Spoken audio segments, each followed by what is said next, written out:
Ang akin namang i-share ngayon o ibabahagi mga kabayan ay itong propagation ng water spinach or kangkong. Ay ito ay dito ko ipopropagate ng direkta sa tubig. Wala na tayong gagamitin ng mga kokopet o ano paman sapagkat ito ay kangkong ilog at ito nabubuhay ng sa ibabaw ng tubig lamang at ito kusang umuugat. At ngayon bago natin isagawa ay atin munang bubutasan ang level ng tubig para sa hanggang dito lang kahit umulan siya ay hindi napupuno ng tubig. Hanggang dito na lamang. Beski may umulan ng marami, hindi siya aapaw. Ano ito mga kabayan ay sadyang butas na ngayon ay akin na lang tataniman na. Mga kabayan ay mga isang linggo na ay napabayaan na, hindi ko nagulay ay nalantang. Ngayon itatanim ko sa tubig. At atin ang puputulan ng kanyang stem.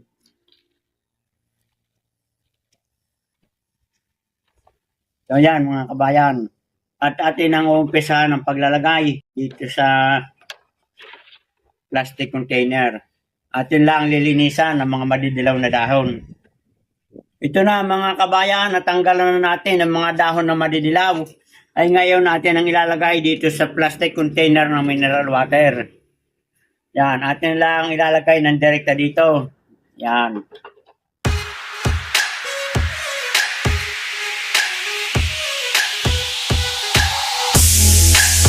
Yan ito mga kabayan, naitanim na natin sa container. Ngayon naman, ang sunod na step ay ating lalagyan ng tubig. So, yan, ilalagay ko na sa tapat ng nauulanan para ito mas lalong sumariwa at sumuli agad yung kanyang mga dahon.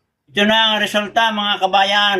Pagkaraan ng 12 days, ito, tinubuan na ng dahon itong water propagation ng water spinach or kangkong. At ito, makikita ninyo, marami na siyang ugat. Yan, o, kita ninyo. Yan, o.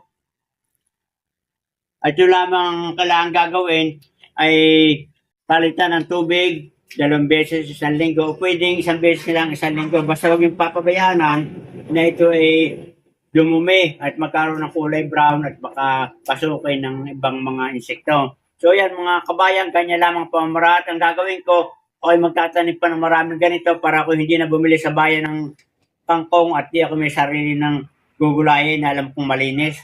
At yan mga kabayan, napakaganda na pagmasdan at makikita nyo, ito yung kanyang ugat. Oh. Yan buhay na, malinis pa, hindi niya sigurado na dito natin kinuha sa sarili nating tanim at tayo sigurado na ito ay malinis. Hindi alam natin kung saan pinagkukuha ang ating binibili. Yan mga kabayan, sana'y kayo may natutunan at kayo ay nalugod. Magandang araw sa inyong lahat kabayan.